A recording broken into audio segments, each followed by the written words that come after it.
Cheers.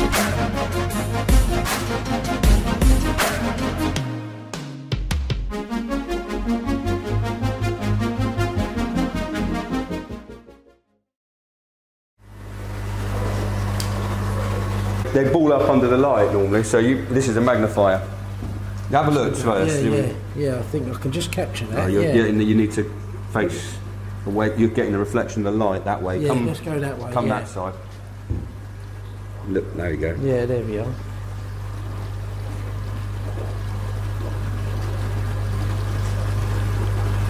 fact, if I go there, so I can see them there as well. I'll just try. Lift that thing, that gives you. Yeah, it lights them up well.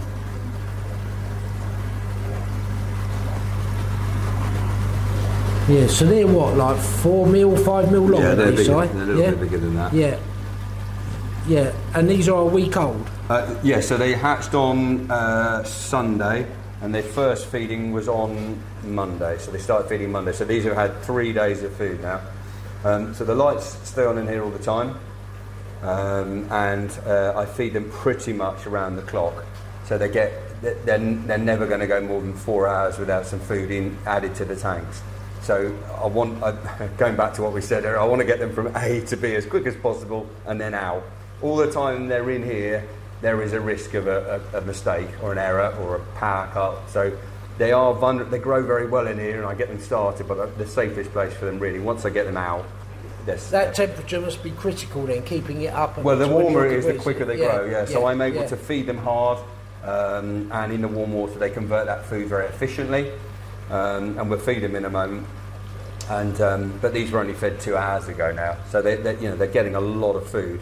And as you look at them now, they look quite small. But if you could have seen them on Monday morning, first thing, they look absolutely tiny. So there's a very, very quick change. Yeah, I'm just putting my finger there in perspective. Yeah. So they are what? Yeah, sort of 5 mil long or 6 mil long. Yeah. Yeah, got it. Yeah. So they change very quick, and you can see already they're becoming more and more like fish. So that's perfect. They want it when they first feed. They've got no reserves. They're literally like a newborn baby. By the time you're 3 or 4 years old, you don't have to have food every 5 minutes. They get past that very, very vulnerable stage. And with every day that they're in here and warm, growing, they're effectively their mouth's getting bigger. They can eat more, and you can see them feeding quite hard now. Yeah, wow. And who knows, there could be a British record in there, couldn't there? So this batch in this cage, this cage 4, this is the fully scaled batch. So female fully scaled with 3 males, all fully scaled, and then 15,000 of these fry were from a very big random plated fish with the same 3 males. So I'm anticipating that in that cage, it's crazy to think, but there's probably about 27,000 fully scaled mirrors in there. Wow, yeah, amazing.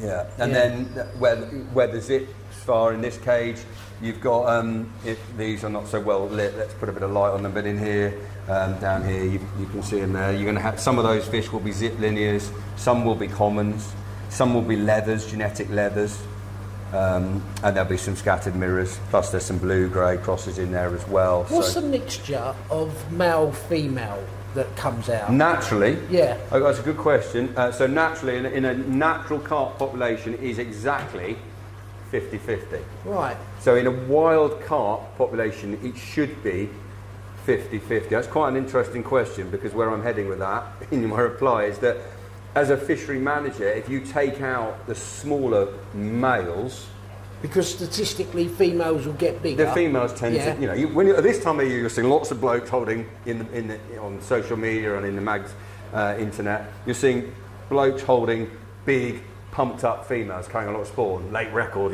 put on another £5. If you manage just to have big girls and manage the smaller males out of the mix, when it comes to spawning time, you're effectively reducing the success rate of that spawning. In a natural population, if you've got 50-50, there are going to be loads of males to get the job done. So it is a mistake, definitely, to just go, I'm going for big uns. I think it's quite important to have some males. That is a great point, because generally, those, and you're right about the fish this time of year, because it was this time last year I caught my PB on our syndicate at £51. 2 weeks later it come out at 39, right? So the first thing I thought, hold on a minute, they're all going to think my scales are dodgy, right? Oh, Ellis is lying again. Again. Right? But that was the reality of it. Yeah. That fish then goes on to be sort of upper 40 later in the year. I caught it probably a week before it spawned. So absolutely at its ceiling weight. So at that point, within that female fish, there would have been 2 huge ovaries inside her, which could have been about 25% of her body weight. Right, yeah. So, 40 pounders can easily drop to 30 pound on spawning day. So, that's a massive weight loss. And some fish are more fecund than others, which means they produce more eggs than others. So, for example, some of the sort of old leany strain fish, the long torpedoes, don't produce as many eggs for their size as some of the more dumpy, deep-bodied fish. But yeah, it's not uncommon to see a fish lose 25% of its body weight in a morning in May. And in koi, Si, when you're in Japan, generally the females are always a lot more expensive than males. Oh, interesting. Yeah, okay. And to the point where an all Japan winning grand champion type fish would never be a male. Not that I've ever seen. They're always females. Is that to do with the ultimate size? The size and quite often the shape. Yeah. Although, again, koi people watching this will know that over the years it would appear the Japanese have got better shapes out of their males, right? That's what they would suggest. Yeah. But generally, a koi would be, a male would be longer and slimmer, and not the ideal shape for judges wanting to see females, with the more... A little bit more rounded. More rounded. Not the deep-bodied fish that we're used to catching. No. That wouldn't be considered a good koi shape. They'd be too deep. Yeah, it'd be too deep. But there's a happy medium there that's normally associated with female so fish. Interesting, because for me personally, don't get me wrong, I'm very happy if I catch a deep-bodied female, but I like the shape. If I'm looking at carp in the tanks here, I often pick males, and I like when I used to keep a lot of koi. I like the shape of a male koi. I like that big fins and that rocket shape. I like that streamlined look. Yeah. And I'm less keen on the more roundy looking ones. But generally, for say a grand champion, and we're talking about the very pinnacle of koi. I know the fish you mean. Yeah. You know, those fish costing a lot of money, hundreds of thousands of pounds and more, right? They're also bigger. So for a grand champion at the All Japan to contend, it's probably nowadays got to be at least 90 centimetres long. So they don't judge them in weight, it's all about length. So 90 plus, and now they're getting a metre. And over the years, the Japanese have refined it and got them better. So maybe, I don't know, and again, someone I'm sure... I'm very easily corrected on social media when I don't say the right thing, right? No, but the long and short of it is, maybe an all Japan fish back in the 20, 30 years ago could have been 80 centimetres. Now they're approaching a metre. Well, Kev, so going way back 30 years or so, maybe a little bit more, I used to work at a garden centre for a guy called Keith Quick, who's no longer with us, and Keith used to run English water gardens, and he would import koi. And I remember, we had what seemed like massive koi, but actually they were only, now I know that they are not big now, but at that point they were about as big as you could get. Keith brought some big ones over, and they were jumbos, but they were only like this. So, and also I think I can see a dramatic improvement in the colour, the definition, the patterning and stuff. So selective breeding, they've improved and improved and improved and improved. So. And also, I think I'm referring more to, again, koi keepers would know more about this, Go Sankey, which are the more premium, or considered the more premium type of koi, which is the Kahaku, the red and white one, Sankey, red, white and black, and Showa, red, white and black. So you've got the Ogons and stuff, the single coloured fish, of which they readily go over a metre, but the higher value All Japan competing fish are generally out of those three categories. And to get them, you know, when you see one of them at 90 centimetres plus, it's a whole different level. Yeah, they're massive. Yeah, it's huge. Yeah, just digressing there with Si, that's also super interesting, I've got to say. And yeah, I'll ask Si for a few photos as well to overlay some of the points he was making about the, you know, the initial stripping of the eggs and stuff. And but yeah, what we're capturing here is like, I think 6 days in of when the fish are, you know, looking like fish, albeit very small. So now I think we're going to be looking at what he feeds them, and he actually breeds, I think that's the right word, what he feeds them, something like that. So anyway, we'll see.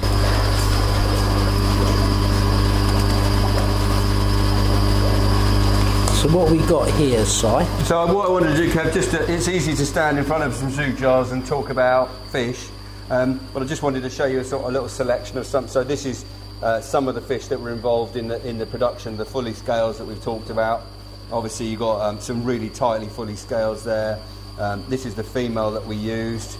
And what sort of size would that be, sir? 18 pounds right, she was. Yeah. You don't want your brood fish to be too big. So once we've selected them, as long as I know genetically they're viable, good quality fish, I slow the growth down. It's no good if they get them out to 35 pounds. They just become really awkward to hold, awkward to strip, and as we've already alluded to, we're going to get more eggs than we need from an 18 pounder. So, but this sort of shows you a little sort of selection of the type of fish we're looking for. So these are some of the scalier ones that we've used this year. And there's a question then. So is there an optimum age and size for parenting fish? A bit like humans, when you get too old, women can't breed, men can't breed, or whatever. Is it similar? Yeah, similar. Fair analogy? We have got a couple of males on the farm that I didn't use this year because I've given them a holiday. But there's one particular male, really long Sutton Leany cross, he's actually a descendant of my original zip linear, which all the zips on the farm come from, which was a fish I picked when I was a student. So he's one of his sons, and that fish we've used for 15 years in a row in the hatchery because he's about 1 metre long and he looks like a rocket, and he's one of those fish. If he was in a gravel pit and had gone chocolate brown and you'd go, oh my God, what a showstopper. So we use him a fair bit. This year he had a rest, but yeah, that's a little selection of some of the scaly fish that were involved. So you can see you've got the sort of real tight, really tight scaled, fully scaled, and then some of these more random plated fish. So, you know, we're trying to, within those 2 first jars that we referred to, that's the sort of selection of what you're going to get. And we've got some of the sort of more harrow-esque looking fish. So this is a male harrow we used. You know, again, he's plain, but I know he's going to throw high back. And this fish doesn't look that spectacular because he's been held back a bit, because I'm not, his brothers and sisters are all 30s and 40s now. But, you know, he produces sperm reliably. His fry grow very well, so he's perfect. And he's about 17, 18 pound. And then go through, there's another plain male. And we've got a little zip linear there. And it's nice, like you alluded to earlier, and when I come down earlier in the year, having a mixture of fish that you can sell. Everybody's taste, like I know you've got a background in your koi, but people's tastes are different. Yes, and if someone's coming specifically for fully scaled, hopefully this year have nailed it. Yeah. But if they want some plain ones, we're going to get some of those as well. And we did touch on it in January, Si, that statistically, if people were after big fish, would you put them more towards a fish with less scales on than a heavily scaled one? Hopefully. Is that too overgeneralising it? A little bit, and I think, but as a generalisation, I think that's fair enough. But certainly some of our big plated fish that have gone out have become very big. But you generally, I mean, if you look through the angling press and, you know, Instagram, whatever, there are lots of plainer big ones. But yeah, I mean, so I think you want a mixture. As I said earlier, I think in your ideal fishery, if you've got 100 carp, you want them all to look a bit different. You want some like that, some like that, some like that wide, some scaly ones, some plain ones. It makes it more interesting. If they're all identical, it'd be boring. And again, we touched on it, coming back to Croatian fish, is that one of the reasons that they tend to get really big, because they don't have many scales? Well, it's quite interesting. So as the development of strains happened, with the deeper bodied fish, they were better at converting food into meat. But unwittingly, what the farmers were doing in that selection process was they were they were picking the fish that grew the fastest, that converted the food most efficiently, which makes perfect sense if you're trying to produce carp for the table. But what they unwittingly were doing was they were selecting fish that had longer and longer and longer guts, because of course if your gut is that long, the difference between having a gut that long and that long is this fish has got more pipework, if you like, to absorb the nutrients, so it's better at converting the food. So what you see in the more domesticated strains, of the deeper bodied strains, which is why they're deeper bodied, is they've got longer guts. So quite interesting. That as a sort of a spin-off of selection. So on the outside they were going, "Oh, these have done really well, we'll grow those on." Yeah. But actually, what they were probably selecting for was longer gut, which of course means deeper bodied. And you're right about the mixture of fish, because I think a lot of anglers, myself included, you might catch a big fish, right? But you catch a zip linear, you're talking about it for weeks. So that's one of the zips we used. Little females, what we got? There's one of the. So these are terrible photos, but that's one of the bluey greys. Oh, you can see they're lovely. Different colour. You see the dip. So this is one of our bluey greys. Yeah. Unfortunately, he's got his gill plate wide open in the picture, but you can see the colour difference there. Another big plated one. She's bumped herself. Another bluey grey. Another bluey grey. See big shoulders on this. That's a male fish, but he's got a nice set of shoulders. Another little. That's a dint. That one somewhere here. I think somewhere. There's our fully scaled. Somewhere here. I've got another. Where's he gone? Got another zip linear. There you go. Yeah. No, that's the first one. Yeah. Male he used this year. It's somewhere here. Yeah, he's banged himself, unfortunately, but there's another male zip. Yeah. And he's been in the hatchery a few times now. And unfortunately, he's a jumper. He caught himself on the lid. So Anyway, there we go. So there's some of the fish. So I just slot that back in there so I don't end up with a complete jumble. So what I've done, I've got, as I say, four fry ponds, and they're named Bob's 1, 2, 3 and 4 after a guy that used to work here. I'll show you roughly how they're split in a second, and then we better feed some fry care, because I can hear the baying. Where's our food? Where's our food? And this is the food that you're breeding. Yeah. Is that the right word? Yeah. Growing, rearing. Breeding, yeah. rearing. Just when we get to that. So these are the batches. So Bob's 1, Bob's 2, Bob's 3, Bob's 4, and you can see, so you've got Jar A, Bob's 1, which is currently in cage 4. There's about 27,000 eggs hatched in there.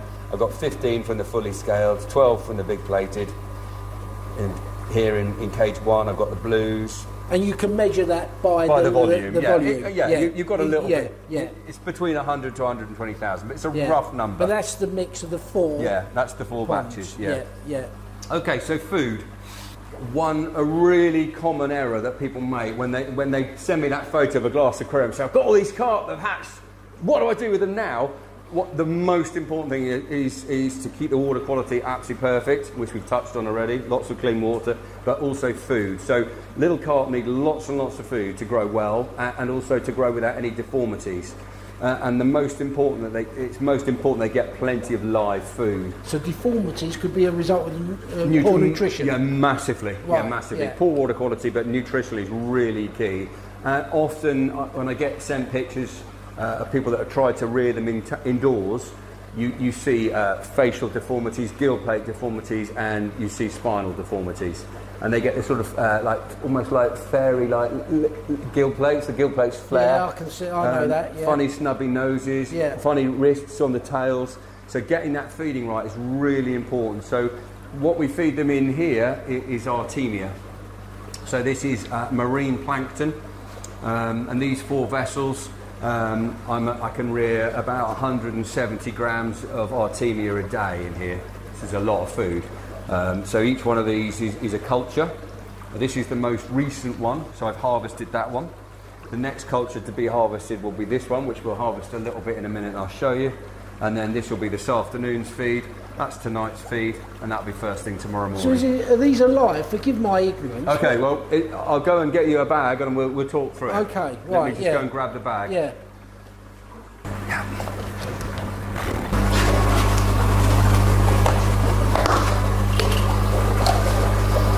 So, right, let's get, as we were about here, weren't we?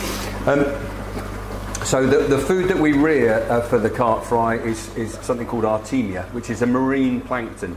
So you could, in theory, hatch some carp in a glass aquarium at home, and you could go to your local lake and you could strain out some really small plankton and feed them like that. But you run the risk of doing that, of introducing predators possibly, but also disease.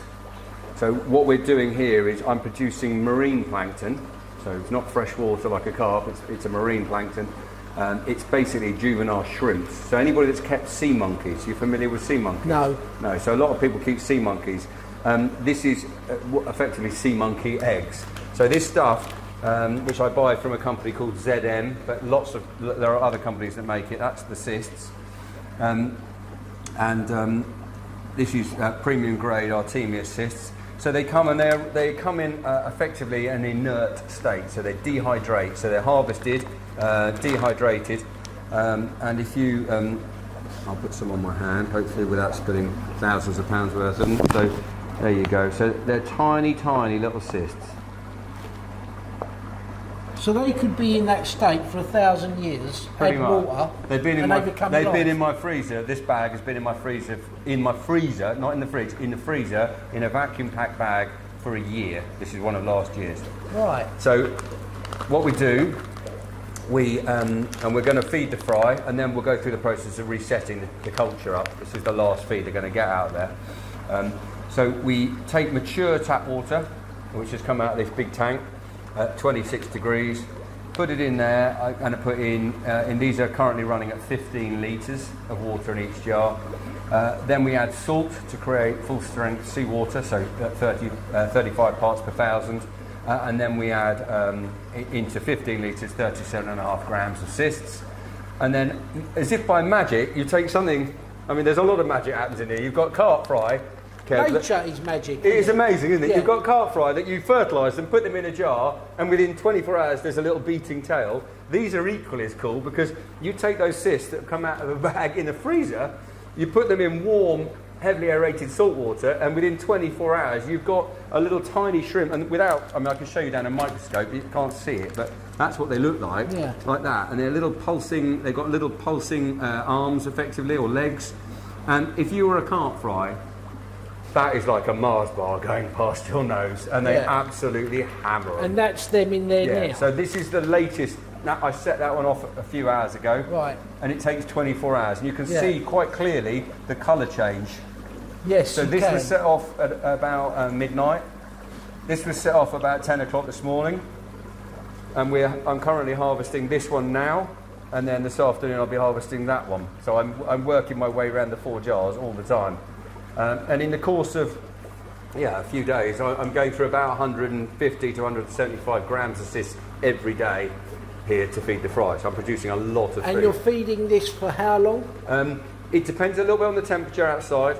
It depends a little bit on the plankton in the fry ponds, which we're going to have a look at in a minute, because I think it's quite important to sort of see that you can look after them in here, but if you then put them in a barren pond with no food, they're going to starve. So there's plenty of plankton out there, so we'll have a look at that. But they're in here. These are going to be in here. The fry this year will be in here for about a week. It'll be 6 days, I think. It's 6 days of very intense warm weather, very protected, loads and loads of food, and then they'll grow very quickly. Out they go, and then you've given them the best start in life. And you no longer need to feed them this? No, they go into a pond that is absolutely thick with plankton. And what the situation you want is your little fish is swimming along, and there's just every time he opens his mouth, there's more food, and it grows incredibly quickly like that. And then in the fry ponds, after about a week to 10 days, we'll start trickling in a little bit of artificial food. And then what we'll see is they strip the pond of its natural plankton culture. They're onto that straight away. That's what they're geared into. Once they've stripped the plankton, they start to group up under the feeder, and you get this lovely swarm of little carp like that, all under the feeder, pecking away. And they double their weight very, very quickly. And within a month, they're going to be like that, 1 inch to 2 inches long, and it's black balls of them under the feeders, and that's perfect. Yeah. Okay, so what we'll do, we'll harvest some of this plankton now. Process. What I'll do, Kev, to make it easier to see, if I put that bottle there, like that, can you if you see that. So in there at the moment, Kev, that jar is being heavily aerated. And so any plankton that are in there are turning over with the tide effectively. So we're going to take that aeration out. Put that over the side here, out of the way. And then what's going to happen is the Artemia that are hatched are going to sink to the bottom, and they'll end up here as a big orange lump. And then the cysts, the empty shells, will end up on the surface. So we'll see that start to striate, and it'll settle down. So the little Artemia has come out of its shell. Yeah, so they've hatched. Yeah. Yeah, they've hatched, and the shells float up to the top. Yeah, that's right. And then you'll see down here, if I put the light behind it, I don't know if you better zoom in enough, but it's just a mass of tiny plankton working their way down towards the bottom. Yeah, smaller than pinheads. Yeah, really tiny. Things, but each one of those is the perfect size mouthful. Yeah, given the size of the fish. Yeah, exactly. Yeah. So we'll leave that there for a second with that light on. Yeah, so they're dropping down to the bottom. That's right, yeah, so they're sinking. You can see the clouds them going down. Yeah, it's getting darker and darker. And then the cyst at the top, it'll form like a scum on the surface. That's all the empty shells. So that's the... Yeah. There's the cysts. Trying to get it on my finger, yeah. Got it. So we'll give that a couple of minutes. You'll really... Yeah, so after a few minutes... Solid plankton at the bottom. Yeah, got that. Okay, so what we now need to do is harvest that. So I'll just put that light up there out the way a little bit. But hopefully, if I turn it around, just thinking so I can illuminate it so you can see it. Okay, so what we have here is a very, very fine sieve. It's got a membrane in the bottom there. And it is designed for harvesting the Artemia. So they've settled, we've got a scum of cysts, dead shells on the top. Then we've got a bit in the middle that's sort of going clear, and this big chunk down the bottom here is all plankton. It's very, very orange. And I've had 2 harvests out of here already. So I've fed the fish from these already. So we open the tap, and then what you'll see in the bottom there will be pretty orange. Yeah, and that, thick soup. Yeah, thick soup of plankton, that's right. And that is their nectar. Yeah. That is vital for them. Yeah. For the first week of their lives or so. Yeah. So that gives, we've got lots of really, so I'm just spinning it round to get the water to run out the bottom. So it's going through the sieve. So it's concentrating it down. And if I shine the light in there, you can see there's a few cysts in there. You might better see the movement on the bit. Yeah, you can see it sort of fizzing a bit. It's shimmering, isn't it? Yeah. And that is all the little plankton. So what we now do is we spoon that into the tanks for the fry. So I basically just have it always start down this end and work back that way. So we get our, put that light on to give us a little extra light on the scene. That hopefully illuminates like that. And that's going to be hundreds of thousands of little plankton there. And I just put it on the surface and roll it around a little bit just to get it spread out so it's not all in one lump. And spread a bit up the top end. Obviously they all dart out the way initially because they're not sure what the hell's going on, but they learn pretty quickly that that's food. And it's very fine. Once it sort of diffuses into the water, you can't really see it with the naked eye, but it's there, and you'll see that the fry will start to shoal up on it. Yeah, nature taking over. Yeah. So we'll move down to the next one. They get theirs. And you do this how many times a day? Well, at the moment, at least 12. I fed these. They were fed at 4 this morning. And I normally go around till about 11 o'clock, 12 o'clock at night. So I'm pushing them hard. So I want them to have a really good start. They get off to a real good start in life. They feed hard. And what we'll do in a minute, Kev, in 10 minutes, we'll get a couple in a glass, and you better see the orange in the belly. So obviously they're pecking away at it. It fills their little tummies up. Yeah.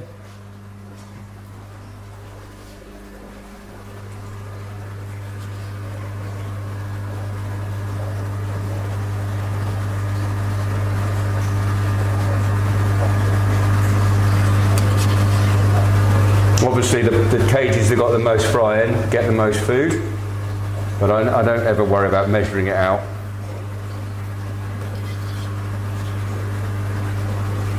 Feed these boys at the end.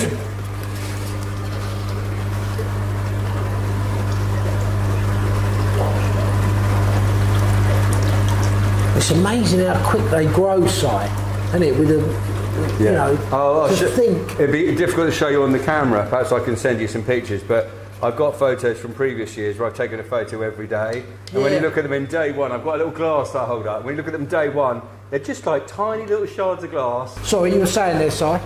So what I'll do, Kevin, because it'd be difficult to, you know, obviously you're only here for a few hours today, but what I can do is I'll send you some stills that I just took on my phone of holding up a glassful of fry, and you can see, you know, you look at, you hold them up in that glass on day one, and they're like little tiny shards of glass, but within a week they become quite robust looking fish with little round orange tummies. They've got that sort of reflect. Amazing. Yeah, the transformation is really dramatic. Okay, so yeah, but that's fascinating. That's incredible. That's that empty, all gone. So the fish have had their food. Next job is to start the next culture off. So I'll just put this down over here, and I'll just show you how we set this off. So we took the lion's share from there.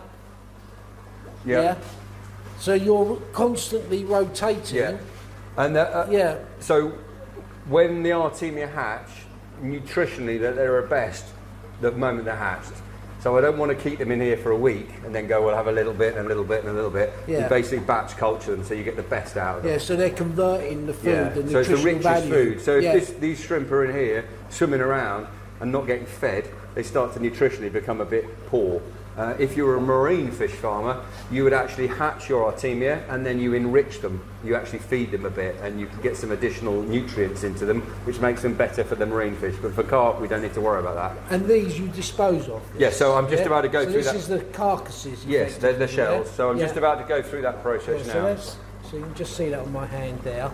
That's that's what they came out of. Yeah, that's right. That's the cyst. It's like the eggshells. Yeah. So what I now do, I've got to clean this jar up. So there might be a few plankton left in the bottom, but the fry have had their food. So we open the tap up, and you'll see it just drains out. And then we need to sterilise this and start it again. So that this time tomorrow, we've got the same again. Another 35 grams of plankton ready. So from that powder, effectively, that dust, the cysts. To when you feed them is what? 24 hours. 24 hours. At 26 degrees centigrade. You get some variation, so marine Artemia come from different parts of the world and there are different strains. So there is some variation in that.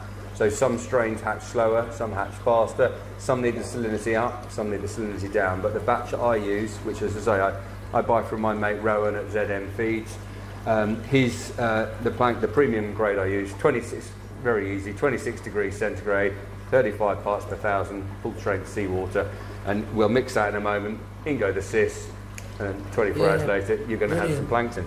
So it's really, I can replicate it, and I'm doing it over and over and over and over. I would hate to have to go around the farm now with a net and try and strain out plankton to feed this lot. This is much cleaner, more straightforward.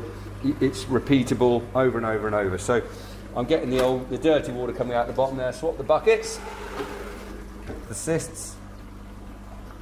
Yeah. And then this is all clear beneath it. So we need to get rid of all the old shells. I need to clean all these dead cysts off the side. So it's really important to be absolutely, the attention to detail is important. So you're not introducing infection or something? Yeah, so that if you refilled this jar now and you didn't clean it, you start to get a build-up of bacteria in the culture, and that crashes the culture. So you want to clean every jar between each use. So I used to, going back a few years, I've kept these, but I used to rear my Artemia in plastic bottles. So really simple. I used to hang these in a water bath, aerate them all individually with straws like this, and I used to rear all the Artemia for the fry in these, which are just simple plastic bottles.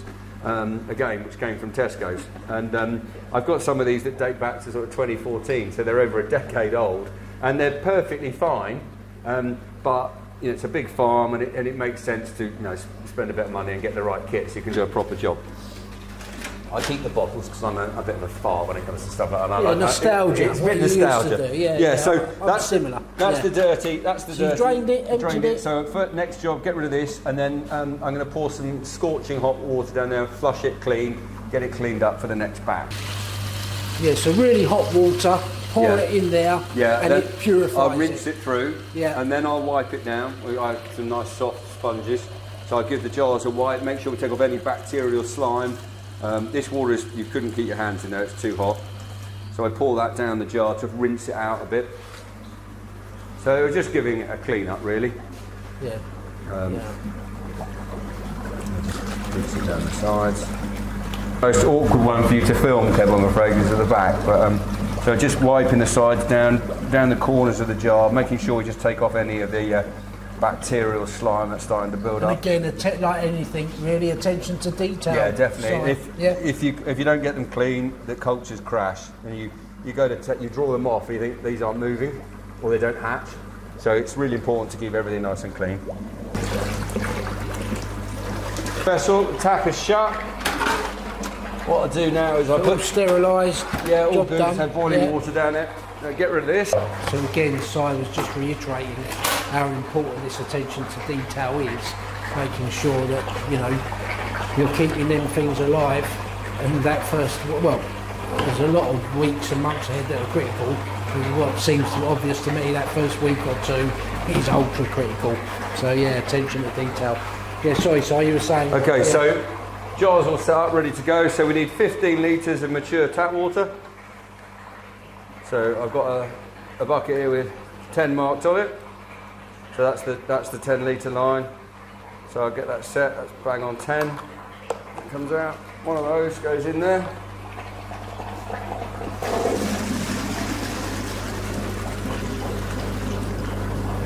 That's 10, and I'm running at 15 litres at the moment, so we need another 5.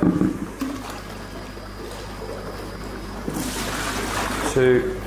Shooting site, if this water wasn't the right temperature, it wouldn't happen, is it? It would be slower if it was cooler. Oh, right, okay. So if it's 25, you still get it hatching, but it takes a bit longer. Yeah. If it's 20, it takes even longer. So by having it up at 26 degrees, it's all very quick. Yeah. So you can see that you've now got your vessel all running nicely. See the aeration coming up through the bottom. So the next job is to add the salt.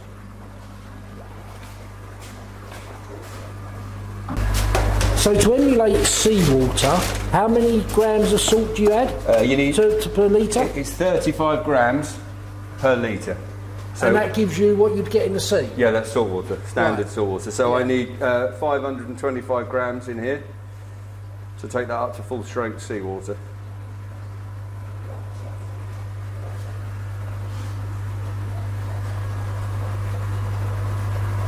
There you go, so that's 525 grams. That's the thing, Si. Again, in Koi, salt baths were quite popular when fish had almonds. Yeah. Yeah, and again, I never really got that far with it all because there was a couple of the Koi dealers very supportive and hobbyists helping me with almonds. So I weren't that good at it. But yeah, salt baths. Have you ever thought or had salt bath? Having had koi and also dealing with small fish and bigger fish too, we regularly use salt in the yard. So we often add salt, maybe half a bag of salt to the holding tanks. And that has a number of effects. Mildly antiseptic, increases the mucus flow on the fish, so the fish is producing more mucus onto the external surface, and the fish's mucus contains antibodies. So effectively, by increasing that mucus flow, you're giving the fish a thicker layer of protection. Hence always ensuring, whenever we've handled fish, even from a kid, you was taught to handle fish with wet hands. So having a slightly salty water, and carp can survive very easily in mild salt water. This would be full strength, would be a bit much for them, but they can survive in brackish water. So, and that's actually quite nice for them. So in a wild environment, the carp is more salty than the environment it's in. So if a carp is swimming in a freshwater lake, it is more salty than the water it's in. So when it starts to become elderly and gets organ failure, and I'm sure you would have seen this, Kev, they blow up. And that's when the organs are starting to fail and the fish is not osmoregulating. So osmoregulation is the fish's ability to keep its salt water balance correct. And that's different between a saltwater fish and a freshwater fish. So a freshwater fish is more salty than the water it's swimming in. So the water is always trying to diffuse in. So a carp or a roach or a rudd or a bream will tend to produce lots of effectively. They're pumping water out all the time to try and keep that balance. As they get older and their osmoregulation starts to fail, the organ fails, often you see this really bloaty. Is it dropsy? It could be dropsy, but what's the other word? What's the other word I'm thinking of? When you get that pine cone effect. That is like dropsy, but it's basically organ failure. The fish is filling up the water, and it's becoming diffusion is trying to balance the fish to the external environment, and the fish's job is to pump water out all the time. So that within the body of the fish, it's designed to try and get water out in a freshwater fish. It's the reverse in a saltwater fish. If the organs start to fail, its kidneys and liver starts to pack up, it becomes waterlogged, and that's when you see those really big fat carp that have got organ issues. They're massive weights because you're weighing a lot of water. And that could be referred to as often as being spawn bound. Yeah. So if fish don't spawn successfully, they look very, very fat. That could be, as you say, there's this term spawn bound. If a fish doesn't spawn, it may be spawn bound. It can get blockages, but there's quite a lot of different things overlapping there. So, for example, a female carp, once she's spawned, within a few weeks has got next year's ovaries already in her body. So if you find her dead then, you could go, oh, I think she was spawn bound. So, often there are eggs in a dead fish. So right. Okay, so we've got our salt. There's full strength salt. Full strength. It's full strength salt. We're about to make full strength salt water. Okay, so if you look down here, I'll tip that in, and this will go in. And initially it'll look nice and cloudy, but quite quickly it'll diffuse away. So we let that dissolve. So that'll just turn over. That's nice and warm, so it dissolves reasonably quickly. And while that's dissolving, I then use the same little dish and I measure out my cysts. So one of these packets then, how long does that last? It depends on how many I've got in and how much I'm feeding. So there's 500 grams in there. I might be doing 175 grams a day at the moment. Right, so you're getting through that. I'm getting through it. It costs a fair bit as well. Yeah, I can imagine. But it's very important. It is the cornerstone of the whole. But without the fry rearing and stuff, you wouldn't have a fish farm. Yeah. So okay. So at the moment we're on naught. I'm aiming at 37.5 grams. So out it comes. So each one of those little tiny pieces of dust is going to turn into a little plankton.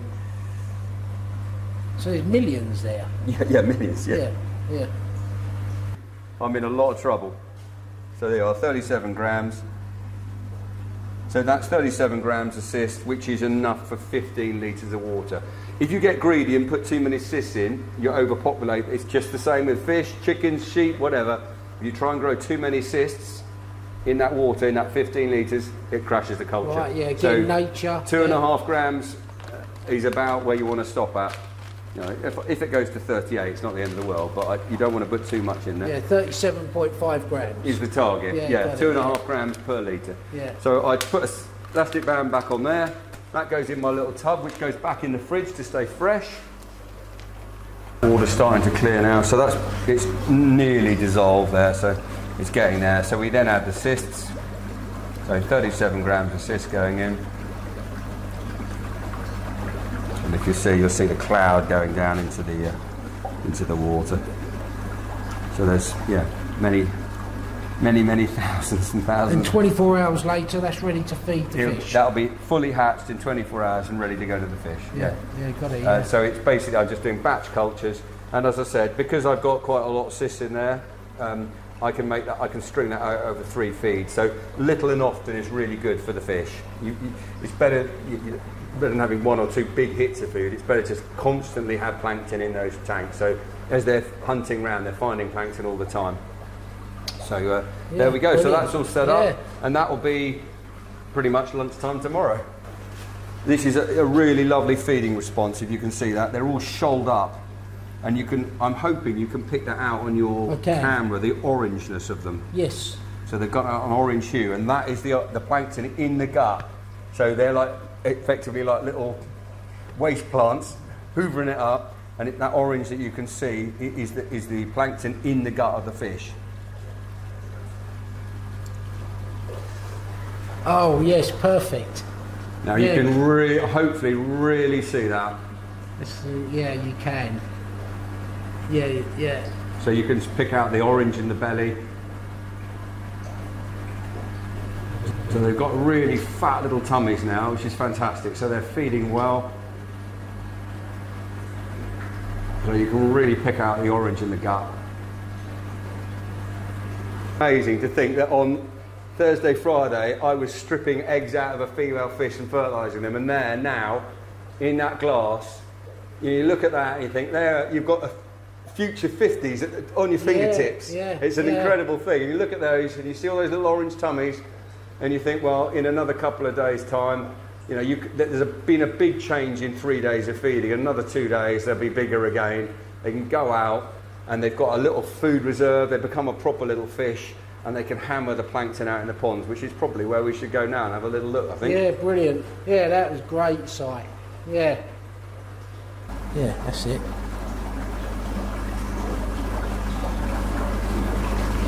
Focus. Yeah, buggers, aren't they? They move about. Yeah, look at that, yeah.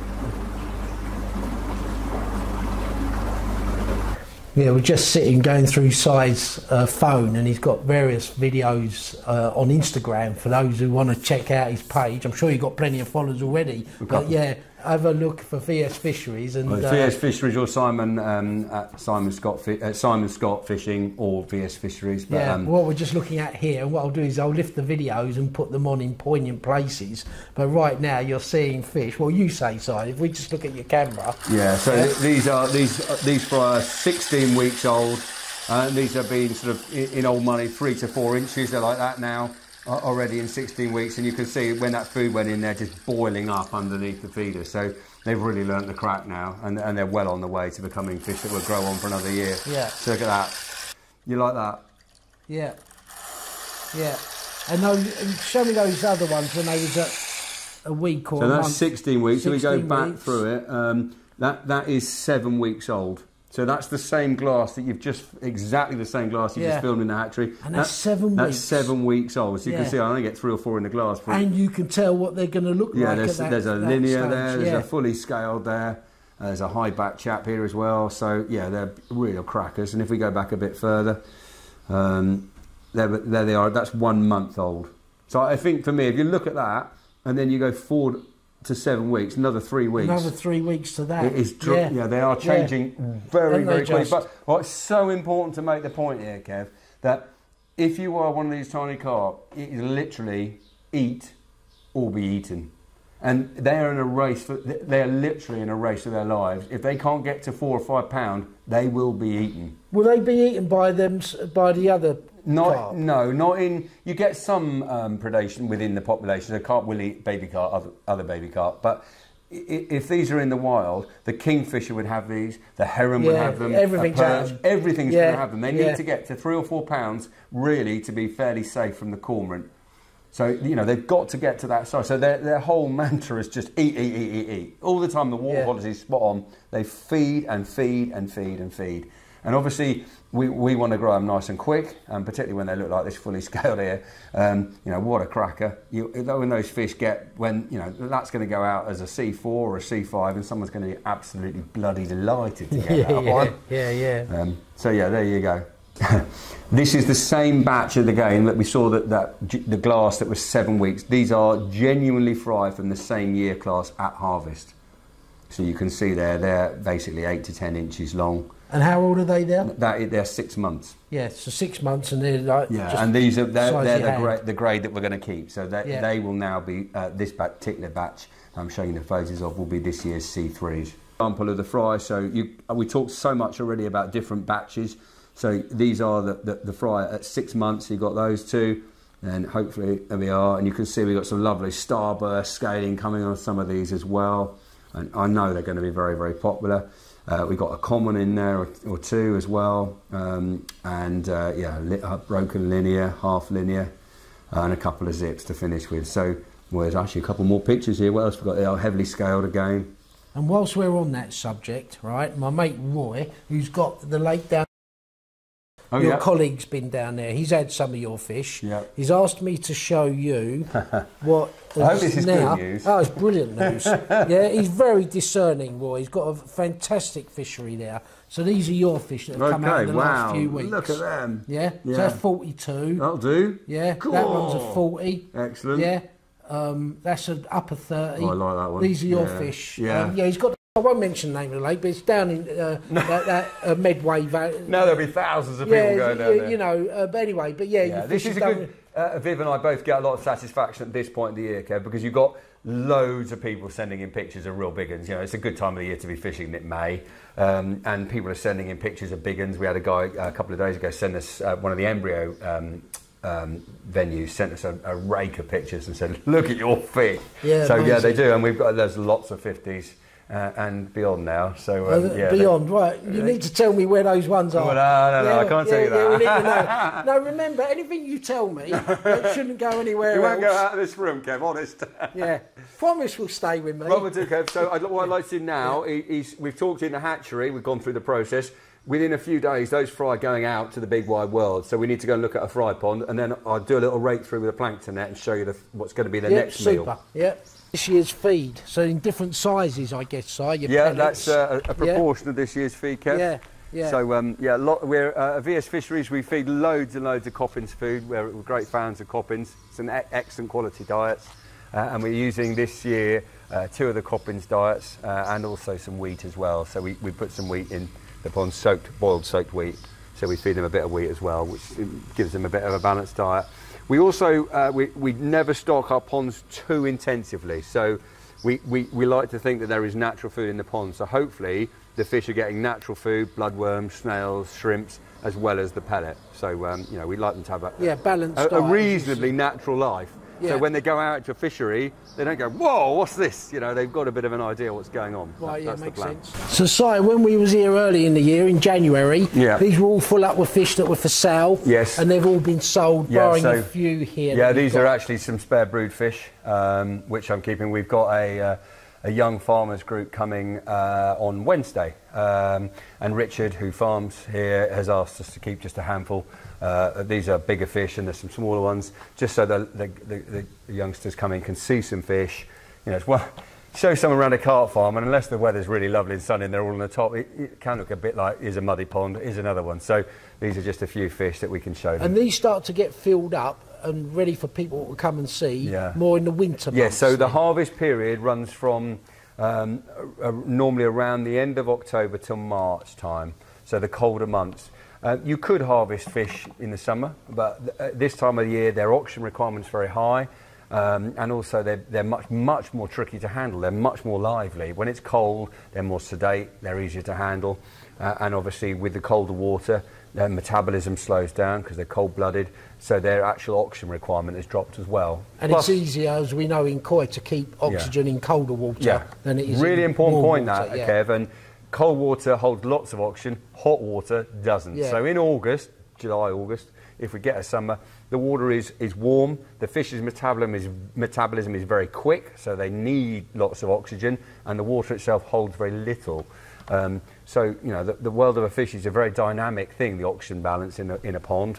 Very different for us terrestrial creatures. We just go and then it goes. But for fish, it's a changing world. It's changing hour to hour. And obviously, so survival is very dependent on those fish knowing where they need to be in the aquatic environment to survive. And it's no coincidence, again, harking back to koi, that the All Japan show is at the end of January. So the temperatures are colder, the fish, their colours are better, and they're generally in better condition than if they'd gone through spawning and all the other stuff in the summer, not least the potential for oxygen deprivation because the temperatures are so high. Well, you've got a fish that you've alluded to already, it might be worth hundreds of thousands of pounds. You know, if I was to get in there and catch these fish now, they'd be kicking about. They're not. They're you know, very much awake. It's warm. That's a different story in January. So, exactly. And you wouldn't want your metre-long koi. It'd be absolute chaos. No. But you know, another thing I'll say, our koi, for me, just speaking personally, and I had my fair share of ailments keeping them in the 12, 14 years I was keeping them. To me, I would sum it up, they had a monetary value to a large degree, although you know, they were personal pets, whereas our fish that we fish for are priceless. That's how I see it. You know, they are, you know, creatures that you know, and non-anglers don't really get it. When my, you know, wife and son would see the lengths I go to looking after things, you know, but it's in you, isn't it? As an angler, as a you kid. know. So I come from a fishing family. My granddad was a fisherman, so Yeah, and I remember winning that first goldfish at the fair, but even killing it within a few days. I killed it with, I think, a night. And my father must regret giving me the 10p or whatever it was, so I could throw the ping pong ball in the pot that got that goldfish. But we already had a garden pond at that point, 2 garden ponds, little ones, and I was obsessed with the river, newt hunting, frogs, toads, anything aquatic. Yeah. So it's the shiny, I don't know whether it's the surface, the shininess of it or whatever, but it's that fascination of what lives beneath. But do you know what? I got into carp fishing '79, right? So I was 17. I only really got serious into carp fishing because I couldn't pull a bird. Anyway, that's another story for another time. And there's a lot of anglers in that category. Yeah, so we're out now. Okay, so this is one of our fry ponds, Kev. So we've got 4 in a row here. We've just built 3 new ones so we can improve the range of fish that we're producing. We're really keen, Viv and I, to really push home the quality of the fish. So this is one of our fry ponds. This is Bob's 1, and we've got, surprise, surprise, Bob's 2, 3, and 4. And so this fry pond is sort of typical of what you want in a fry pond, really. It's reasonably shallow. You've got a central ditch that runs down the core of the pond, down the spine of the pond. You've got a standpipe at the end there. And what we can do with this, we can fill it up with nice clean water. It was filled 3 weeks ago now. 3 weeks ago now. It's been limed, so Will and Dara and Toby have limed it, and you can see evidence of the lime on the bottom. So they dust it with lime. So the pond's been dry for about 8 weeks. It's then been limed, and that knocks out any fish that could be left, any little footprints that might have a little fish in it, all gone. Nice and crisp, it all cracks up on the surface. The boys have gone in there, dusted it with lime, which basically it sterilises it, it raises the pH of the silt layer, it helps to break the silt layer down and helps to release nutrients up into the water column. So it's been flooded 3 weeks ago. It went sort of a greeny tinge, and it's gone a sort of dusky, kind of clear but greyish. And what I'm hopefully going to show you in a minute is that greyish, it's just literally squillions of plankton, which are going to be the next food for these fish. You've got a nice shallow end there. It gets lots of sun, this pond. It's in full sunlight all the time, deeper in there. And when we get up and running, we'll have a belt feeder on the end of the platform, and that belt feeder will just click, click, click, click, click, and as it does, a dust of fry food will fall off the end of that, and you'll end up with this big shoal of fry there.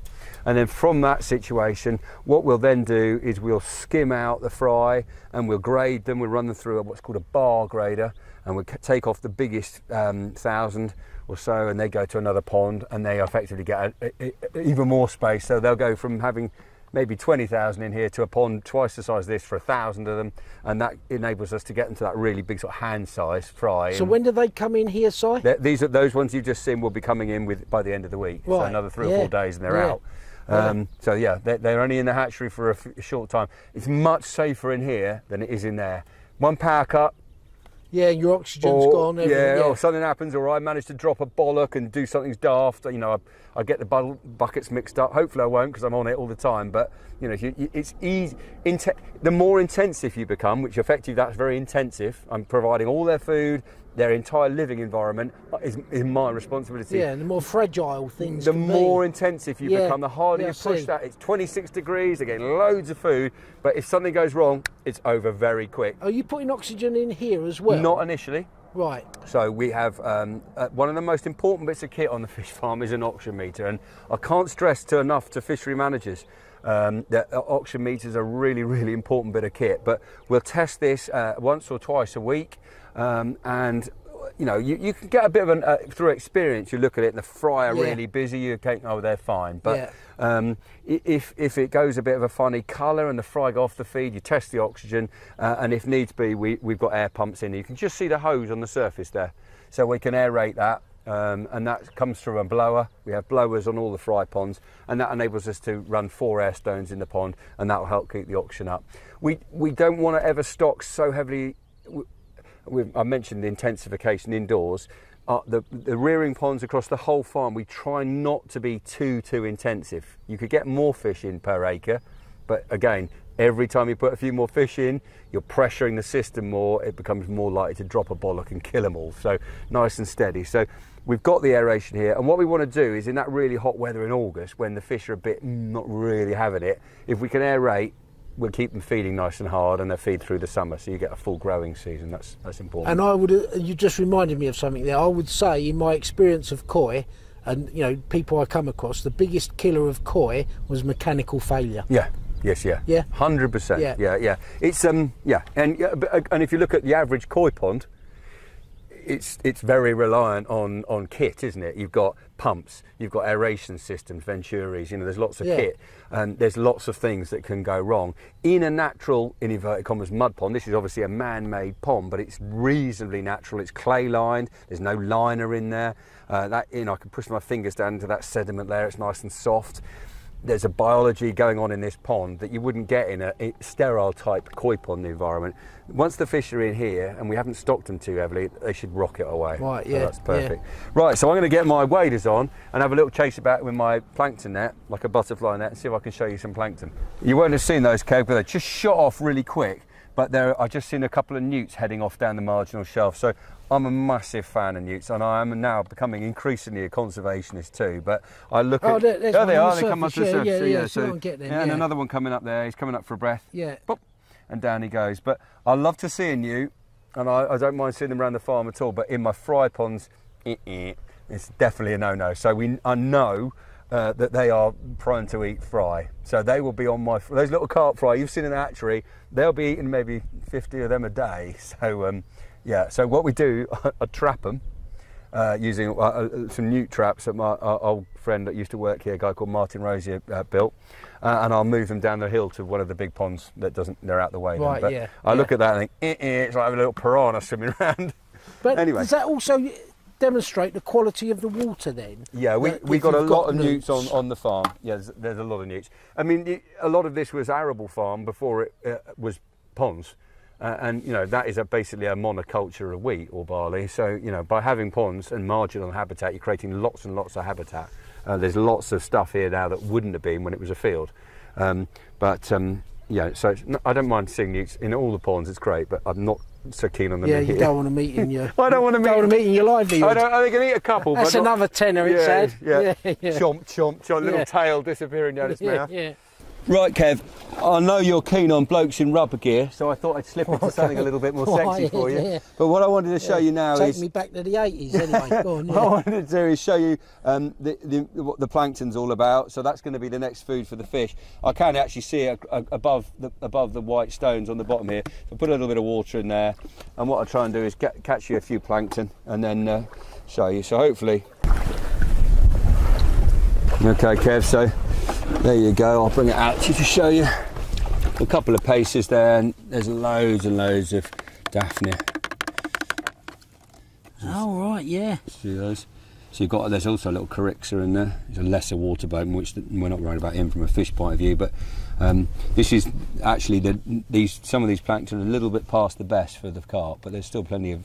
And how are you telling that? There's two or three different species. There's some little copepods in there. They're not as good for the fish. They're too quick. But the Daphnia, which a lot of these are, be perfect.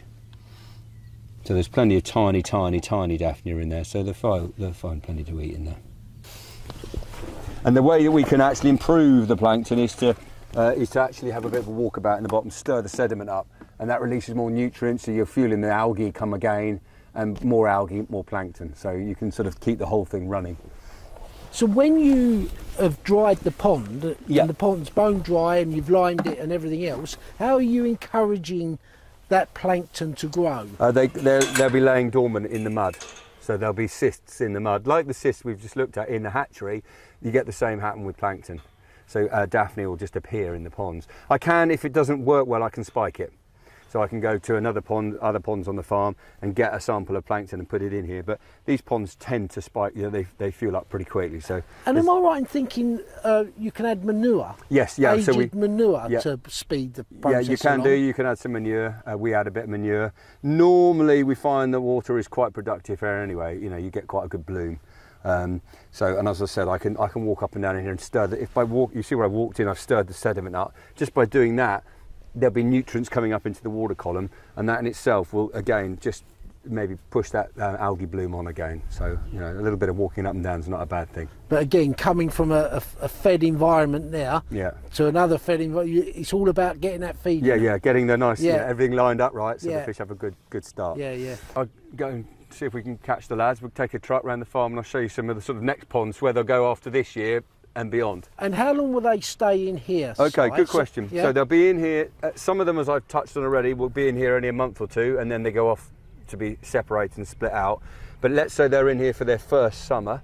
The end of one summer they'll be C1 carp, 1 year, one summer. And then we'll take them from here and we'll put them into much bigger ponds with more space, and they become C1s to C2s, and then C2s to C3s, and so on and so on. So what we'll do now, you'll be able to see the step up. You think that 20,000 are going to go in here. We'll show you some bigger ponds in a minute where there'll only be a few hundred. But the 20,000, but the biomass is it's tiny. Yeah, it's one net. Well, it's less than a netful. Yeah. So it's all about about stocking densities and stuff. Keeping them nice and low. It's the biomass that's critical, the size of the fish, isn't it? Versus the natural food. It's the biomass that you refer to as like the total weight of fish. So that we're going to have a look at it in a minute, but there's a 5-acre lake that wraps around the bottom here, and that has got 600 odd doubles in it. But you know, I know the biomass at the start of the year, I know what it's going to be at the end of the year, and I can predict the amount of food they need to get from A to B. Yeah, and again, that's making sure. Making sure you're not overstocking. That then makes things more fragile. If you push too hard, you get problems. You're more reliant on the aeration. If there's thunderstormy weather, it can cause you issues. So that pushing too hard though starts from the very beginning, doesn't it? Yes, it Don't does. push too hard there. Don't push too hard here. Don't push too hard there. That's and right. it's your experience that's telling you when to hold back. At the same, but we know that if you like put 10 carp in there, they'd have a lovely year, but you wouldn't make any money. So you've got to push hard enough to maximise the production without compromising the health of the fish. Really, you want them to be healthy. But equally making sure it's commercially viable. Because like you say, you know, if there was 10 carp or 600, we still need to drain the water out. We need to catch them. So you know, you need to make it work. That makes sense. Getting the balance. So Si, we've come now to where those small fish come.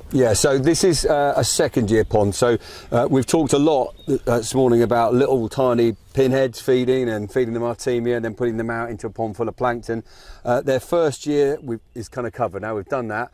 In their second year, so as our C1s, when we harvest them in the winter, we grade off the best of them, and we would put just in this pond under predator netting, we'd put 600 of those in there. So they'd go in old money, about that size, maybe 6 to 8 inches long, maybe 15 to 18 centimetres, something like that. We put them in here. They probably weigh about 120 grams, give or take.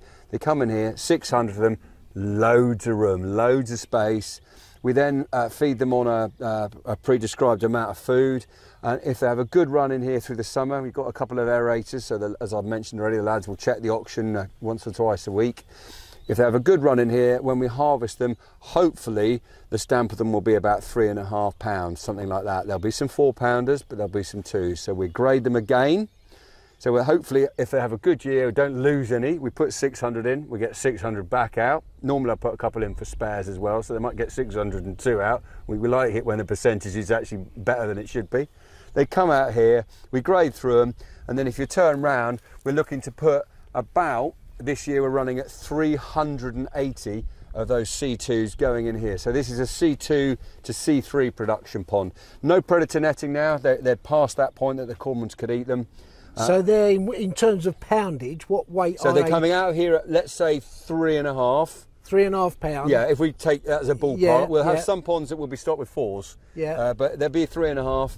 They go in here, and so they're going in there at 3.5 pound. That pond is 1.25 acres. It's a big pond. It's about 8 foot deep at the far end and 1/2 metre up here.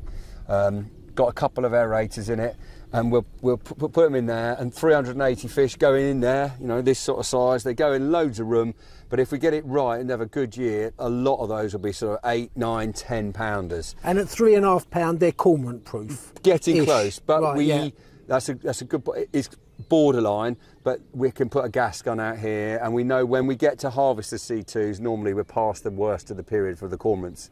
And obviously predator netting costs a lot of money, so we tend to go without predator netting on the C2s to C3s, and they go in late in the winter, early spring, and we don't normally get a problem, touch wood. So they go in, as I say, 3.5 pound-ish, and we're going to, when we harvest this, we expect to get lots of 8 pounders, 9 pounders, and occasionally you get the odd 12 pounder. We'll harvest them, we'll sell a few off, and then they go off to another even bigger pond to become C4s. And what is the feeding regime once they come here? Okay, it changes a little bit year on year. Not so, when I say year on year, I mean year class on year class. So the C1s to C2s, they obviously start the year very, very small, but they're not going to double their weight. They're going to well beyond that. So they're going to go from fish weighing 100 grams, and they're going to get up to maybe 3.5 pounds, so 1.5 kilos, something like that, maybe 2 kilos. So they really get big. So the feed curve is quite steep for them. They go in, they're on relatively small amount, but they grow very quickly. So as we go through the summer, their ration jumps up and jumps up and jumps up. When they go into the next year class, it's more of a steady curve. We're not getting that huge weight. They're not going to sort of go 4 times their weight in another season. So they get little food at the start, up to a lot, and then they go on into the next pond. And at what point, Si, are you then starting to mix them in terms of the parent fish? Oh, good question. So at this stage, right? So we try to. So they've come from where we've been. Yeah. So we've seen the 4 fry ponds. Yeah. From there, they're split out a little bit, so we give them lots of space. And from that, what we like to try and do is mix it so that we'll get 600 going in here that are a bit of a variety from different parents. So hopefully, you're getting a selection: zips, leathers, commons, high back, plain ones, scalies, starburst, bit of everything. When we harvest them out of here, and you put 308 in there again, you want to keep that going through. So if we harvest that and a customer says, I want 25 C3s, hopefully you get 25 belters out of there. Yeah, and what do you, have you got auto feeders on here? No, these are hand fed. We feed the fry with belt feeders, but the rest of the farm is fed by hand.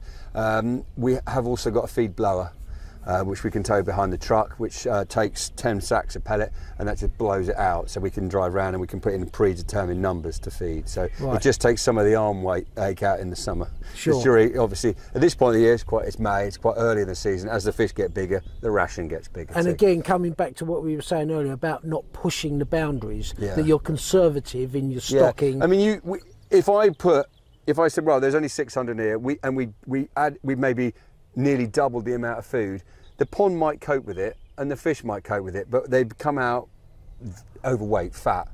And it's the same in human nutrition. We all know we're not meant to be like this. It's not healthy. And we want the fish to go out into fisheries and live a long time. So it's a false economy to push them too hard.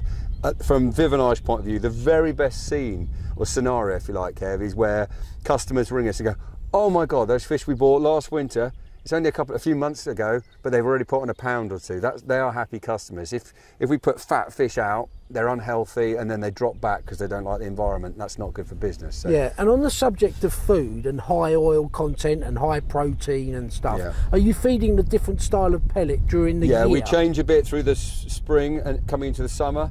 And then we also change back into the autumn. We feed a bit of wheat as well. So we feed our sort of the richest protein pellet, the richest diets. None of them are very oily. They're keen not to have too much oil, but we feed the posher protein, a better quality protein, through the high summer when the fish are growing really high. The water's very warm. In the winter we feed less protein. So on the subject of bait then, is there much adage in not using sort of high protein fish meals in winter? Yeah, I think that, well, I mean, lots of people will tell you that the fish meals are not such a good bait in the winter. Yeah, because they're not assimilating the protein and the oils. They can't deal with the oils. So, cereals are very good in the winter, like maize or wheat. Bosh over your shoulder. I heard that, I noticed you didn't turn around, was in the 60s. You only respond to 60s. I mean, there's a double. Yeah, but you know what? I ain't very good with this fishing, of not only not hearing them, but not even seeing them. The amount of times I go fishing, boys say, you see that one? I often pretend I did just to keep them happy. I don't see half of what the boys do on the syndicate. But anyway, Okay, well, what we'll do, we'll hop back in the truck now and we'll take you for a bit more tour, but it gives you a bit of an idea of the scale of the place there. So these are all over an acre and there's 6 6 of them in a block here, and then we're going to go down across this section of farm, and there's another 8 or 9 acres of water stretching away. So it gives you an idea of the scale of the business then. And every one of these ponds is completely drained out every single winter. Yeah. Do you know what? There's a lot of hard work goes in here. Don't know about that. It's all fun. So again, we've come from another part of the farm over the back there. So this is where the bigger fish go? No, so we're still on small fish, yeah. Right, so this okay. is C2s to C3s. So these are C2s to 3s in here. So this pond, it's a long, narrow strip. It's an absolutely brilliant pond for growing fish. There's 3 of these in a row. The furthest one, which is pond 1, we do C1s to C2. So very similar to the pond we've just looked at, but there's 1,500 in there. It's a bigger pond. And then this pond, which is actually 3 acres, it's 300 metres to the far end, and there's another one running parallel with it. We do 1,000 C2s to C3s. So when we pull the plug on this, all goes to the far end, and we'll net out 1,000 C3s. So we'll be harvesting. It takes us normally 2 to 2.5 days to get them all out, and there'll be somewhere around, hopefully, 1,000 fish of about 8, 9, 10 pound if they do well. So it's a big pond, brilliant for growing fish. No trees, full sun. South directly down there, you've got the prevailing wind. I mean, look at that. From a fishing point of view, I'm stood here now, there's a warm breeze coming up the pond. You know, it looks absolutely cock on for it. Spot. And these fish are getting all that sunlight, lots of wind, Yeah, turning warm the water. Yeah, these are really, really good ponds for growing fish. Over the other side here, we have a similar setup. This is the sort of B side, if you like, and we've got the feeder ditch coming down the middle here, and you can sort of see the pipes that we can feed it into the ponds. So we've got C1s to C2s over there on the left in pond C. So those are the little fellas, again, going from this sort of size to that, sort of taking them from £1/4 pound up to maybe 3 or 4, and from there we split those out. There's 1,000 in there, they come out, and we normally end up with about 400 in there and 475 in the next one over. And don't the Irishes look bloody lovely today? Oh, it's spectacular. That's what you want to see in May, isn't it? Yeah, it's beautiful. Yeah, lovely part of the country, West Sussex. Yeah, there's a lot going on there and a lot to take in. It's a very big farm. Yeah. And beyond that, we won't bother to go down there now, but there's another 3 ponds going left at the bottom that way. Not quite as big as these, but so there's, again, that's C1s to 2s. So where did the big fish end up? We'll head there now. We'll head there, right, okay. Yeah, we're under predator net now. We'll go and look at a big fish pond or 2 in a second. Yeah. But I think we've got, 75 lakes and ponds? Oh, I did count the other day. Something, 70, yeah, about 75. And from a procurement perspective, someone looking to stock their syndicate, their club and whatever, is there a certain age of fish you would recommend in terms of the cost? Obviously, definitely. I think, and I've said this from day dot, the very best size to stock into existing fisheries, which is a compromise between cost and also getting a fish that's going to go on and do well and settle in well, would be either a C4, a 4 summer fish, or a C5. For me, those 2-year classes seem the best at going into a new environment and going, okay, this is where I'm now going to live and I'm going to grow massive. Bosh. That seems to be, to me, the best sort of size to buy fish. We do sell a significant number of C6s, so 20 pounders, and C7s, so upper 20s, and even a few 30 pounders. But I think if you are looking to stock a fishery, then C4 is giving you a fish of maybe 9 to 14 pound, give or take, and a C5 is sort of 14 up to nearly 20, depending on, it changes every year a bit depending on the weather and the year classes, but that's a rough guide. And those 2-year classes, you're buying young fish that are going to settle in and get on with it. If you buy a C7 and it goes into a heavily stocked venue and it's fished for all the time, it's going to have had a nice easy life on the farm. Suddenly it's being hammered. So a bit different with a syndicate, but I think for me, C4s and C5s, that is the right size to buy them. Yeah, got it. It's like, Kev, I've planted a lot of trees in my life, a lot of trees now, and you can buy a standard, a biggish tree, and you put it in the ground, and it spends 2 or 3 years sulking before it gets going. You buy a little whip and put it in the ground, and my God, it grows so quick. You buy them a bit younger, and you'll save yourself a lot of money, and also they grow on very, very quickly. I think they settle in, and we often get customers come back and say your C4s and C5s just smash it out of the park, really. So that's the sizes I go interesting. for. Yeah. And 39 and 43, and then dips down a little bit in October to 39 kilos a day. So it's a big pond. It's 3 acres. It's got a lot of fish in it. So this is a daily amount of food that they're getting. A daily amount? Yeah. And that's just one pond? That's one pond. So that's one pond. So this month they're getting every day, 20, this pond to our left, 19 kilos. 20 kilos. Yeah, 20 kilos a day of pellet. Yeah. Oh, and that's just one pond? Yeah, the one next to it, the one to the right of it's getting 19. Yeah. So that's one hell of a that's 30, pellet amount you that's get. That's 36 kilos, but it's tons a big... and tons of It pellets. is, but we've got, you know, it's a very big farm. You've got a lot of fish. You can't... Yeah. You've got to feed them. You can't not feed them. You can't not feed them. Yeah, no, so yeah. So as we're just driving now to another pond, so I was just saying, that's a feeding table of all the ponds.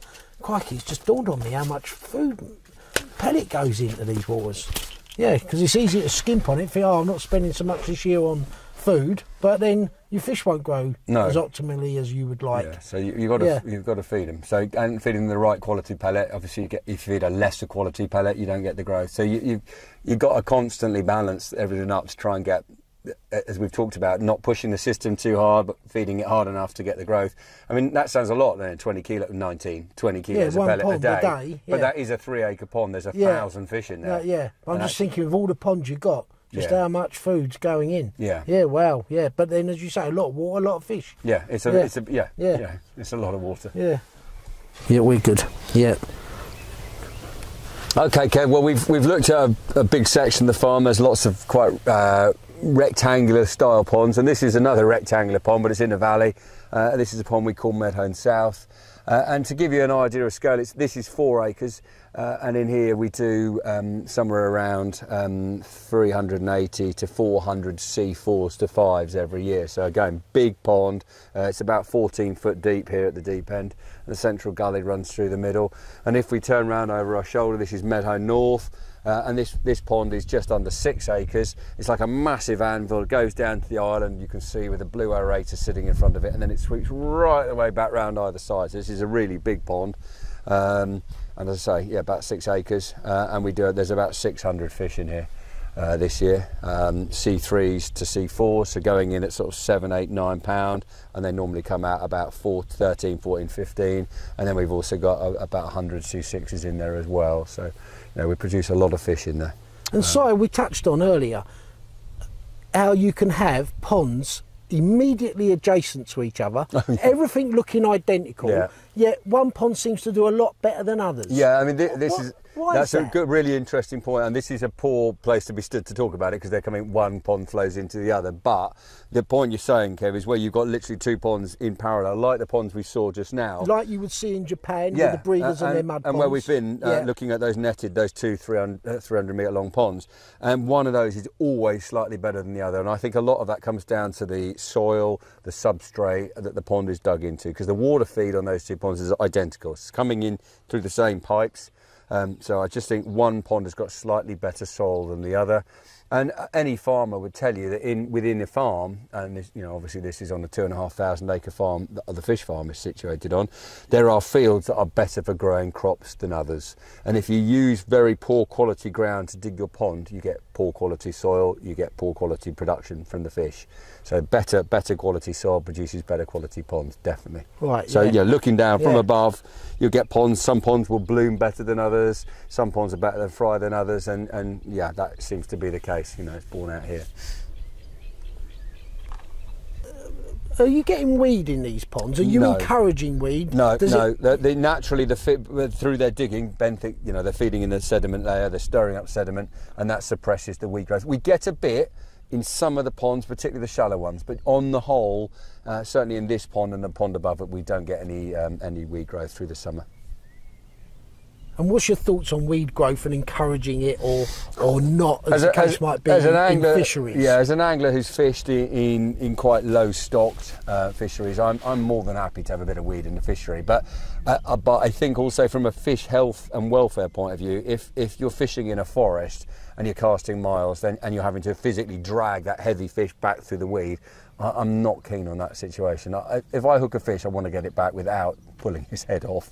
Yeah. So I'm not, I'm certainly, I think if I had my own lake, I certainly wouldn't want people casting 100 yards into thick weed to bring fish back. Yeah. You've got to look at the fish, and we're all wanting the fish to do well and grow big and enjoy them for decades.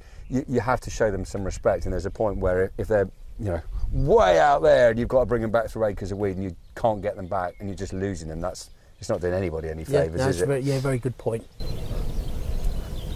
Yeah, I'm not sure if I'm getting them or not, but I can see them in amongst the reeds just here, aren't they? Yeah. Have you got a Polaroid lens on? Yeah, I've got a polariser on. What sort of size are these? C3s, there'll be sort of 8-9 pounders, and there's some bigger ones. There'll be upper doubles. Yeah, I'm getting the odd one. Yeah. That I'm getting through. Yeah, getting them now. Ooh.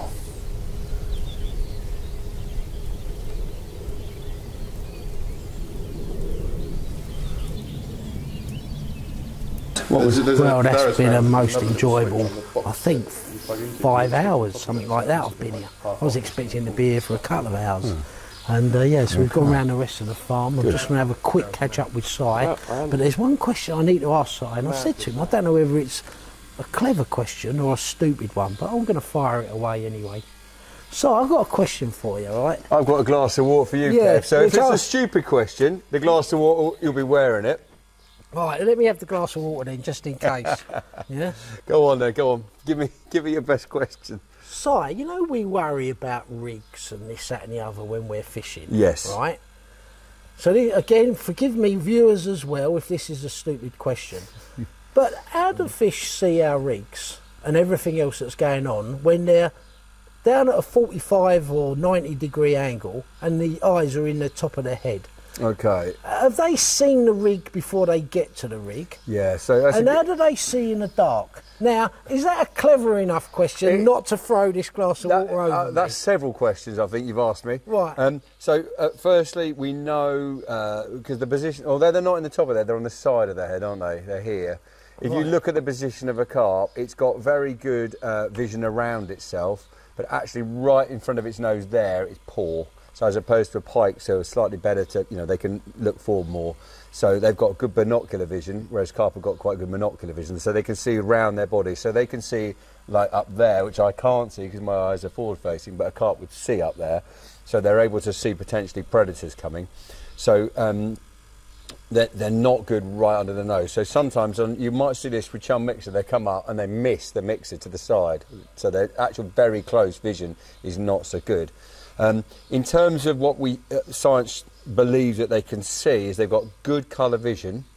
However, in clear water, shallow water, in good sunlight, we know it's likely that they've got very good colour vision.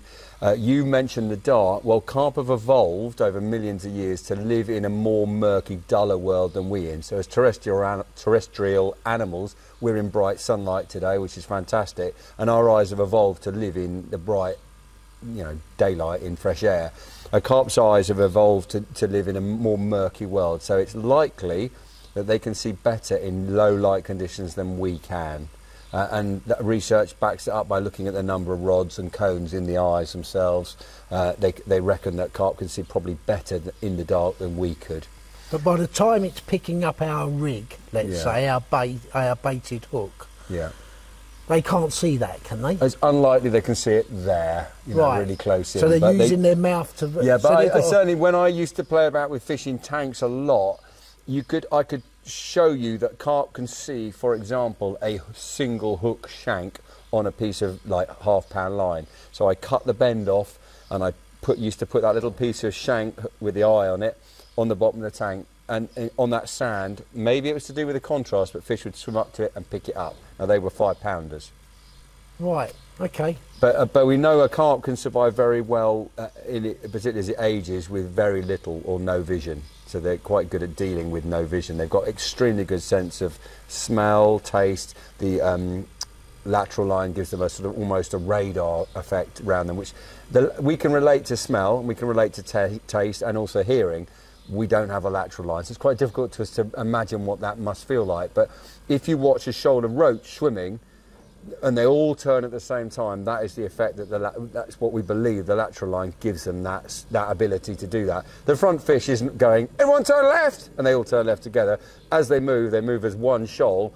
They can feel the movement with that lateral line, and carp we know have got obviously a very... So in darkness then, so murky water, complete, midnight, let's say, dark night, they're obviously not bumping into things. No, they've got a bit like you, if you think of your own house, Kev, if you've lived there a long time, you know where things are, and I think it's said so that carp, when they're in their lake at night, they know where features are, they know where smells are, tastes are around the lake, so they navigate around the pond in the dark pretty well. Well, that was my question, right? Okay. So I'm glad I'm holding the glass of water. You can have the glass of water now. So Good thank question. You. Oh, it was okay. Well, Si, let me put this glass down. That's been a brilliant day. Good. Thank you so much. It's been an absolute pleasure to host you. It has been fantastic, yeah. And for the viewers, well, by the time you're watching this will be on YouTube. So not on my channel. This will actually be on my YouTube channel. And it's been brilliant. Hopefully it'll give the viewers a really good insight to what we do. I hope so. And it's different, and I've never done it before. And I couldn't think of a better person or place to do it with. Excellent, Kevin. So, Si, thank you so much. Really nice to see you. Yeah, Take care. That was brilliant.